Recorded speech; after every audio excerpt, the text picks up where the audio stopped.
नमस्कार दोस्तों, स्वागत है आपका हमारे YouTube चैनल में। दोस्तों, हमारे आज की घटना की शुरुआत उत्तर प्रदेश के मेरठ जिले से होती है और वहीं पर एक गांव पड़ता है और उसी गांव में रहने वाली रीटा देवी जो किसी गांव के अंदर अपनी कपड़ा बेचने के दुकान का काम करती थी। दुकान अच्छी खासी चलती थी, गांव की सारी महिलाएं इसके दुकान पर कपड़ा खरीदने आया करती थी, जिसके वजह से इसकी दुकान से इसे अच्छी खासी कमाई भी हो जाया करती थी।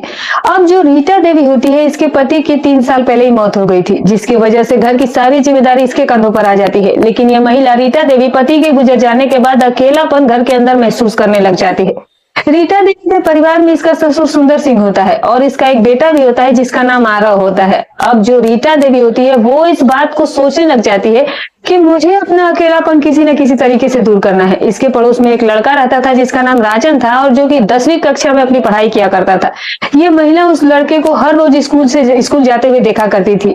एक दिन जैसे ये राजन को देख लेती है तो ये महिला रीटा देवी सोच लेती है कि क्यों न इस लड़के राजन को अपने जाल में फंसा लिया जाए। और इस तरीके से अब ये महिला रीटा देवी राजन की माँ के पास चली जाती है और उसको वो कहने लगती है कि मुझे अपनी दुकान पर किसी एक लड़के की जरूरत है, क्योंकि दुकान पर अच्छे खासे ग्राहक आते हैं। अगर तुम अपने बेटे को दोपहर के बाद मेरे दुकान पर भेज देती हो तो महीने में मैं उसे 5,000 रुपए दे दिया करूंगी। और इस तरह से राजन की माँ भी मान जाती है। अब जैसे ही शाम का समय होता है तो राजन अपने घर पर आता है और राजन की माँ शीला देवी उसको कहती है कि बेटा, पड़ोस में एक चाची रहती है जिसका नाम रीता है, वो अपने कपड़े बेचने के दुकान का काम करती है। तुम ऐसा करो कि दोपहर के बाद का समय उसके दुकान पर रहा करो। राजन भी इस बात को मान जाता है और इसके बाद जैसे ही राजन अगले दिन स्कूल से पढ़ाई करके आता है तो फिर इसके बाद वो उसके कपड़ा बेचने की दुकान पर चला जाया करता है।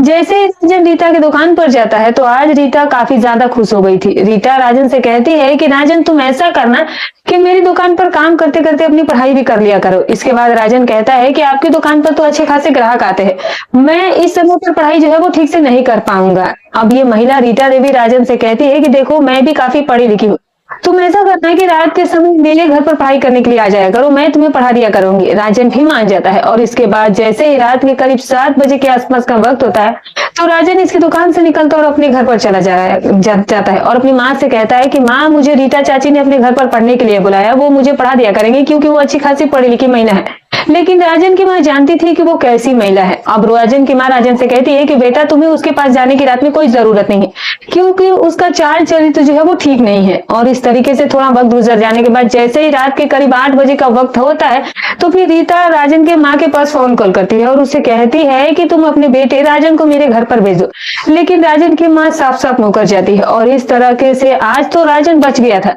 लेकिन अब ये महिला जो रीटा देवी होती है वो आगे भविष्य में चल करके 2 बड़ी घटनाओं को अंजाम देने वाली होती है, जिसके बारे में किसी को भी खबर नहीं होती है। ना तो इसका ससुर इसके बारे में जानता था और ना ही इसका बेटा अरब इसके बारे में जानता था। दिन जो थे वो गुजरते चले जाते हैं और एक तारीख आ जाती है 15 नवंबर 2025। सुबह के करीब 8 बजे के आसपास का वक्त होता है और रीटा देवी का ससुर सुंदर सिंह अपने खेत में काम काज करने के लिए चला जाता है। अब जैसे ही वो खेत में काम काज कर रहा होता है तो उसके पास उसका एक दोस्त भी बैठा होता है जिसका नाम लक्ष्मण प्रसाद होता है। और उसी समय सुंदर को थोड़ा सा चक्कर आ जाता है। लक्ष्मण अपने दोस्त सुंदर से कहने लगता है कि सुंदर, तुम ये खेती बाड़ी का काम काज करना छोड़ दो, क्योंकि खेती बाड़ी का काम करने में तुम्हें काफी परेशानी हो रही है। तुम ऐसा करो कि कोई अच्छा सा नौकर अपने घर में रख लो। और इस तरह से ये बात सुंदर सिंह को सही लग जाती है, अच्छी लग जाती है। थोड़ी देर के बाद सुंदर सिंह अपने घर पर आता है और अपनी बहू रीटा देवी से कहता है कि बहू देखो, मैं अपने खेत के लिए एक अच्छा सा नौकर रखना चाहता हूँ। अब जैसे ही नौकर की बात की जाती है तो रीटा इससे बहुत ज्यादा खुश हो जाती है। रीटा अपने ससुर सुंदर सिंह से कहती है कि पिताजी, ये तो बहुत अच्छी बात है, अगर घर में नौकर रहेगा तो सारे काम भी ठीक से हो जाया करेंगे और वैसे भी अब आपकी तबीयत जो है वो ठीक रहती नहीं है। इस तरीके से सुंदर सिंह उसी शाम गांव के एक लड़के के पास चला जाता है और उस लड़के का नाम चरण सिंह होता है। चरण सिंह जो कि देखने में काफी हैंडसम नौजवान लड़का था, उम्र जिसकी 26 साल के आसपास थी। और चरण सिंह को सुंदर कहने लगते कि देखो चरण, मैं अपने खेत के लिए तुम्हें घर पर अपने नौकर रखना चाहता हूँ, तुम खेत के सारे कामकाज कर दिया करना और मैं महीने में तुम्हें 20,000 रुपए दे दिया करूंगा। अब चरण को रुपए की जरूरत थी तो फिर वो कहता है कि ठीक है, फिर मैं कल से ही आपके घर पर आ जाऊंगा। और इस तरह से अब ये चरण सिंह नाम का लड़का सुंदर सिंह के खेत में नौकरी का काम करना शुरू कर देता है। जैसे ही अगला दिन होता है तो सुबह के करीब 8 बजे के आसपास का वक्त रहता है। चरण सिंह अब सुंदर सिंह के घर पर पहुंच जाता है, लेकिन सुंदर सिंह किसी जरूरी काम से बाहर गया हुआ था। और चरण सिंह जैसे ही इसके घर पर दरवाजे पर दस्तक देता है तो फिर सुंदर सिंह की जो बहू रीटा देवी होती है वो घर का दरवाजा खोलती है। रीटा देवी देखती है कि उसके सामने उनका नौकर चरण सिंह खड़ा होता है और फिर इसके बाद चरण सिंह को देखकर ये महिला काफी ज्यादा खुश हो जाती है और ये महिला सोचने लग जाती है कि ये लड़का तो काफी हैंडसम नौजवान है, ये हमारे खेतों में भी कामकाज कर लिया करेगा। और फिर उसके बाद इसी की वजह से मेरी भी सारी जरूरतें पूरी हो जाया करेंगी। और जैसे ही ये ख्याल इस महिला के मन में आने लगते हैं तो ये महिला कहने लगती है कि मेरे ससुर जो है वो घर पर नहीं है, लेकिन आप घर के अंदर आ सकते हैं। और इस तरह से चरण जो है वो इसके घर के अंदर प्रवेश कर जाता है। और फिर इसके बाद ये महिला रीता चरण से बातचीत करना शुरू कर देती है। चरण सिंह को कहा जाता है कि तुम्हें हमारे खेतों के कामकाज करने हैं, और खेतों के कामकाज करने के बाद जैसे ही तुम्हारे पास समय बच जाया करेगा तो फिर तुम्हें घर के भी थोड़े बहुत कामकाज करने होंगे। लेकिन चरण सिंह नहीं जानता था कि आगे चल करके भविष्य में महिला उसके साथ क्या करने वाली है। अब जैसे ही थोड़ा वक्त गुजर जाता है तो फिर इसके बाद सुंदर सिंह भी अपने घर पर आ जाता है। उसके बाद सुंदर चरण से मिलता है और फिर चरण सिंह को वो सारे कामकाज समझा दिए जाते हैं। अब चरण सिंह सुंदर सिंह के खेत में कामकाज करना शुरू कर देता है। आखिरकार 15 दिनों का वक्त गुजर जाता है और एक तारीख आ जाती है 1 दिसंबर 2025 का दिन।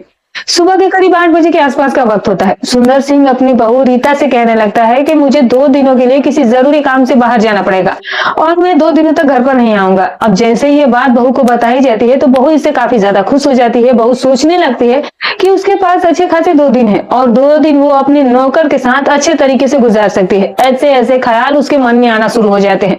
और ये 2-4 बात कहने के बाद उसका ससुर अपने घर से निकल करके किसी जरूरी काम से वो बाहर चला जाता है। जैसे ही 15-20 मिनट का वक्त गुजरता है फिर चरण सिंह नौकर जो है वो घर पर आता है। घर का दरवाजा खटखटाता है और फिर रीता जो होती है वो घर का दरवाजा खोलती है। रीता देखती है कि उसके घर के सामने उसका नौकर खड़ा होता है और रीता देवी अब इस नौकर से कहती है कि देखो मेरा ससुर जो है वो आज घर में नहीं है और मेरा बेटा भी बाहर खेलने के लिए गया है, तुम घर के अंदर आ जाओ, मैं तुम्हें घर के सारे कामकाज समझा देती हूँ। और इस तरह से चरण जो होता है वो इसके घर के अंदर चला जाता है। लेकिन जैसे ही चरण घर के अंदर प्रवेश करता है तो ये महिला रीता अपने घर का दरवाजा बंद कर लेती है। घर का दरवाजा बंद करने के बाद उस लड़के चरण सिंह का ये हाथ पकड़ लेती है और फिर वो उसको कहने लगती है कि आज तुम्हें मेरे साथ वक्त गुजारना पड़ेगा। चरण सिंह कहने लगता है कि आप मेरी मालकिन हो, मैं आपके साथ ऐसा नहीं कर सकता हूँ। जैसे ही चरण सिंह इस बात से मुकर जाता है तो ये महिला चरण को धमकी देना शुरू कर देती है। धमकी देते हुए उसे कहने लगती है कि अगर तुमने मेरे साथ वक्त नहीं गुजारा तो फिर इसके बाद मैं यहीं पर चिल्लाना शुरू कर दूंगी और पड़ोसियों को मैं यहाँ पर इकट्ठा कर लूंगी। इसके बाद पड़ोसी लोग तेरा क्या हाल करेंगे इसके बारे में शायद तू नहीं जान पाएगा। अब ये जो लड़का चरण होता है ये काफी डर जाता है। ये सोचने लगता है कि ये महिला तो कुछ भी मेरे साथ कर सकती है और इस तरह से ये महिला इसका फायदा उठाने के लिए तैयार हो जाती है। अब चरण चुपचाप से खड़ा रह जाता है। ये महिला उसका हाथ पकड़ करके अपने कमरे के अंदर ले जाती है और कमरे के अंदर ले जाने के बाद ये महिला रीता जो होती है वो इसके साथ गलत काम करना शुरू कर देती है। और ये गलत काम तब तक किया जाता है जब तक कि इस महिला रीता देवी का मन चरण से भर नहीं जाता है। और चरण सिंह के साथ जब ये काम कर लिया जाता है तो फिर इसके बाद ये महिला चरण से कहने लगती है कि जब भी मैं तुम्हें अपने घर पर बुलाऊंगी तुम्हें आना पड़ेगा। चरण सिंह वहां पर मजबूर हो जाता है। उसे ये धमकी दी जाती है कि अगर तुम मेरे घर पर नहीं आए तो फिर इसके बाद मैं तुम पर झूठा इल्जाम लगाकर तुम्हें जेल में भी कर डलवा सकती हूँ। जैसे ये धमकी इसको दी जाती है तो चरण जो था वो वहां पर मजबूर हो जाता है। और जैसे ही उनका ये काम खत्म हो जाता है इसके बाद चरण को खेत में भेज दिया जाता है। चरण सिंह को बिल्कुल भी नहीं समझ में आ रहा था कि वो इस चीज से खुद को कैसे अलग करे, वो इस चीज से कैसे पीछा छुड़ाए, क्योंकि वो मालकिन जो थी वो इसे मजबूर करके ये सब काम करवा रही थी और वो उसकी बात माने ही जा रहा था। खैर अब चरण सिंह खेत में चला गया था। अब वो अपनी खेत का काम निपटाने चला गया था। इसके बाद ये महिला रीता देवी अपनी दुकान पर चली जाती है। अपने काम काज में फिर ये व्यस्त हो जाती है। लेकिन आगे भविष्य में चलकर चरण सिंह के साथ इससे बहुत बड़ा और भयानक कांड होने वाला था। आखिरकार दिन गुजरते चले जाते हैं और एक तारीख आ जाती है 28 दिसंबर 2025 का दिन। सुबह के करीब 8 बजे के आसपास का वक्त होता है और ये महिला रीता देवी अपने घर से निकलती है और अपनी दुकान पर काम काज में ये व्यस्त हो जाती है। थोड़ी देर के बाद इसकी दुकान पर कुछ ग्राहक भी आते हैं और वो ग्राहक कपड़ा खरीदने के बाद अपने अपने घरों को लौट जाते हैं। लेकिन थोड़ा सा वक्त गुजर जाने के बाद इसकी एक पड़ोसन जिसका नाम आरजू देवी होता है वो इसके पास कपड़ा खरीदने के लिए आती है। आरजू देवी इसकी अच्छी खासी पहले की सहेली थी और ये महिला रीता आरजू को अपनी सारी बातें बता दिया करती थी। थोड़ी देर तक ये दोनों महिला आपस में बातचीत करते हैं। तभी आरजू रीता से कहने लगती है कि रीता तुम बहुत ही ज्यादा आजकल खुश रहती हो, तुम्हारी खुशी का ये राज क्या है? तुम तो जानती हो कि मेरे पति विदेश में रहते हैं जिसकी वजह से मैं काफी परेशान रहती हूँ। रीता अपनी सहेली आरजू से कहने लगती है कि देखो मैंने तो एक नौकर को रख रखा है और वो नौकर जो है वो हमारे खेतों का भी कामकाज करता है, हमारे घर के भी छोटे मोटे कामकाज करता है और साथ में वो मेरा भी काम चला देता है। अब जैसे ये महिला आरजू देवी को ये सारी बातें बताती है तो फिर उसका ये सुनकर माथा ठनक जाता है।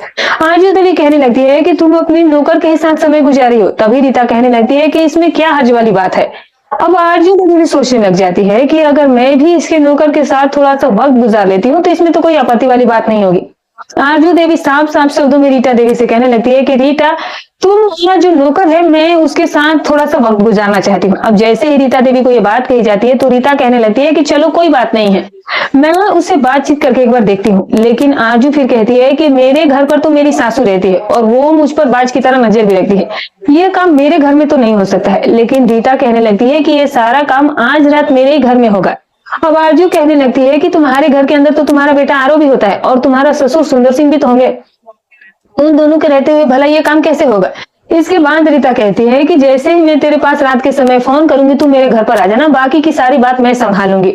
और इस तरह से इन दोनों महिलाओं का प्लान बन करके तैयार हो जाता है। आखिरकार आरजू अभी से कुछ कपड़े खरीदती है और कपड़े खरीदने के बाद वो अपने घर पर चली जाती है। आरजू देवी भी सोचने लगती है कि उसकी भी जो इच्छाएं जो अरमान है वो भी सारे पूरे होने वाले हैं। अब रीता देवी सोचने लगती है कि धीरे धीरे करके जैसे ही शाम का समय होगा तो फिर शाम के समय वो उसे अपने काम को भी अंजाम देना है। अब जैसे ही शाम के 7 बजते हैं तो आज जो रीता देवी होती है वो अपनी दुकान के रात के 7:30 बजे के आसपास बंद कर देती है। और फिर जैसे ही दुकान बंद कर दी जाती है तो फिर ये महिला पास के ही एक मेडिकल स्टोर पर चली जाती है। मेडिकल स्टोर पर जाने के बाद वहां से वो कुछ नींद की दवाइयां खरीदती है और फिर जो दुकानदार होता है उसको अच्छे खासे ज्यादा पैसे भी दिए जाते हैं और फिर ये दुकानदार इसे कुछ शक्तिवर्धक टैबलेट भी दे देता है। और ये सब कुछ सामान खरीदने के बाद रीता देवी जो होती है वो अपने घर पर चली जाती है और घर पर जाने के बाद शाम का खाना बनाती है और खाना बनाने के बाद उस खाने के अंदर नींद की दवाइयां मिला दी जाती है और फिर ये खाना अपने ससुर सुंदर सिंह को खिलाती है और अपने बेटे आरव को भी खिला देती है। जैसे ही आधे घंटे का वक्त गुजरता है तो फिर ससुर सुंदर सिंह को भी काफी गहरी नींद आने लगती है और इसके बेटे आरव को भी अच्छी खासी गहरी नींद आने लग जाती है। रात के करीब 9 बजे के आसपास का वक्त हो जाता है। रीता देवी देखती है कि उसके जो परिवार के सारे सदस्य हैं वो गहरी नींद में सो चुके होते हैं। अब रीता देवी अपनी सहेली आरजू के पास फोन करती है। आरजू को बताया जाता है कि तुम जल्दी से मेरे घर पर आ जाओ और इसके बाद 10 मिनट का वक्त गुजर जाने के बाद आरजू भी रीता देवी के घर पर आ जाती है और फिर ये दोनों ही सहेलियां घर के अंदर बैठ जाती हैं। रीता देवी उसी समय अपना फोन उठाती है और अपने नौकर चरण सिंह के पास फोन करती है। चरण को बोला जाता है कि तुम्हें इसी समय मेरे घर पर आना होगा, अगर तुम मेरे घर पर नहीं आते हो तो फिर मैं तुम पर झूठा इल्जाम लगा करके तुम्हें जेल करवा दूंगी। चरण सिंह को जैसे ये बातें कही जाती है तो चरण सिंह अपने घर से तुरंत बाहर निकलता है और फिर इसके बाद वो इन दोनों के घर के सामने आ जाता है। घर का दरवाजा खटखटाया जाता है। रीता जो होती है वो घर का दरवाजा खोलती है और फिर इसके बाद ये दोनों ही औरतें इस लड़के चरण को लेकर के अपने कमरे के अंदर चली जाती है और फिर इस तरह से चरण सिंह के साथ वही गलत काम करना शुरू कर दिया जाता है। ये दोनों औरतें तब तक इस गलत काम को करती है जब तक कि इनकी इच्छा पूरी नहीं हो जाती है। लेकिन आज की रात रीता और इस महिला आरजू देवी की कोई भी इच्छा पूरी नहीं हो पाती है। अब रीता सोचने लगती है कि मुझे इसे कुछ दवाइयां देनी ही पड़ेगी और इस तरह से रीता देवी तुरंत अपने रसोई के अंदर जाती है। रसोई के अंदर से एक ग्लास के अंदर दूध निकाल लिया जाता है और फिर उस दूध के अंदर 2 जो टैबलेट्स है जो वो लेकर मेडिकल स्टोर से आई थी वो मिला दिए जाते हैं और ये सब करने के बाद इस लड़के को ये दूध पिला दिया जाता है। चरण सिंह मना करते रहता है लेकिन फिर भी जबरदस्ती उसे ये दूध पिला दिया जाता है और फिर से ये दोनों महिलाएं चरण सिंह के साथ वही गलत काम करना शुरू कर देती हैं। लेकिन फिर भी रीता का मन जो है वो नहीं भरता है। रीता देवी सोचने लगती है कि अब तो इसको 4 जो गोलियां है वो टैबलेट देने में ही फायदा होगा और इस तरह से अब रीता देवी अपनी रसोई के अंदर फिर से जाती है, एक गिलास दूध का लेती है और उस दूध के गिलास में 4 शक्तिवर्धक टैबलेट जो है वो मिला दी जाती है। ये सब कुछ मिलाने के बाद रीता देवी अब इस चरण सिंह नौकर को वो जो दूध का गिलास है जबरदस्ती उसको पिला देते हैं।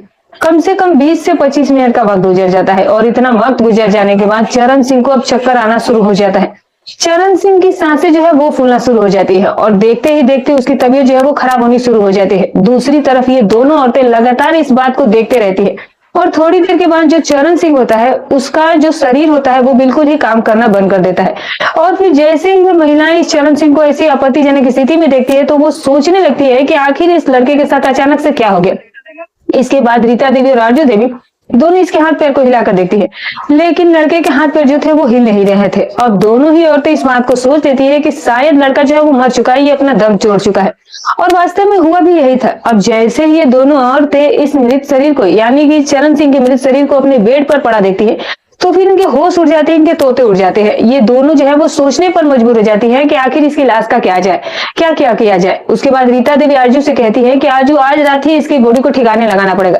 इस तरह से दोनों औरतें वहां पर बैठ करके प्लान बनाना शुरू कर देती है और फिर उसके बाद वही करती है जो उनको करना था। जाहिर सी बात है उन दोनों ने ही मिलकर के चरण सिंह के साथ सब कुछ किया था। चरण सिंह की जो जान गई थी वो इन दोनों महिलाओं की ही वजह से गई थी और अब किसी भी तरह से वो उस कंडीशन से बचना चाहती थी, वो अपनी जान छुड़ाना चाहती थी और इस तरह से दोनों ही औरतें जो है वो अपनी योजना तैयार कर लेती हैं।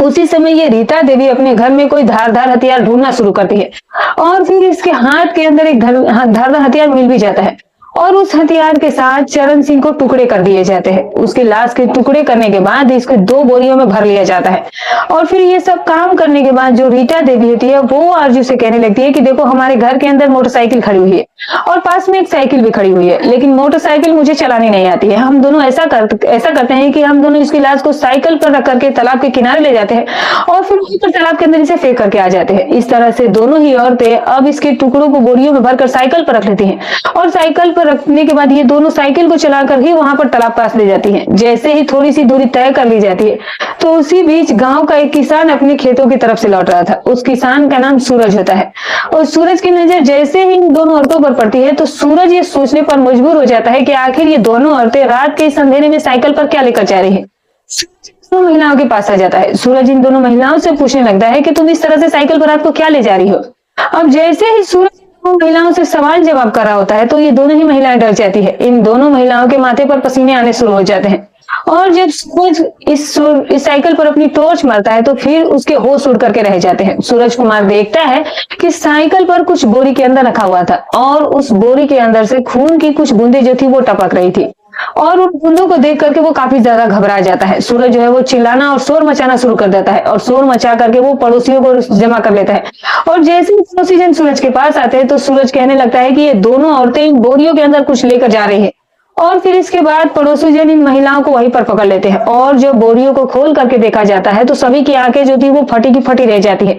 इसके बाद सूरज कुमार खुद से ही नजदीकी पुलिस स्टेशन के पास कॉल कर देता है। करीब आधे घंटे के अंदर मौके पर पुलिस पहुंच जाती है और फिर इसके बाद पुलिस जो है वो चरण सिंह के लाश के टुकड़ों को बरामद कर लेती है और फिर इन दोनों महिलाओं को मौके पर ही गिरफ्तार कर लिया जाता है। दोनों को गिरफ्तार करने के बाद पुलिस स्टेशन ले जाया जाता है और जब महिला पुलिस दरोगा जब इन दोनों की जमकर पिटाई करती है तो फिर ये दोनों औरतें जो है वो तोते की तरह बोलना शुरू कर देती है।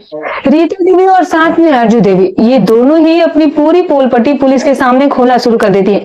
रीता देवी कहने लगती है कि हमने अपने नौकर के साथ बहुत गलत काम किया था और फिर जैसे ही वो हमारी सारी इच्छाओं को पूरा नहीं कर पाता है तो फिर हमने उसे कुछ टैबलेट्स खिला दी थी जिसकी वजह से उसकी मौत हो जाती है और फिर उसकी लाश को दफनाने के लिए हम तालाब की तरफ जा रहे थे और तभी सूरज ने हमें देख लिया और इस तरह से जैसे ये औरतें पूरा अपना जुर्म कबूल कर लेती है तो फिर पुलिस इन दोनों के खिलाफ कानूनी कार्रवाई करने के लिए मजबूर हो जाती है।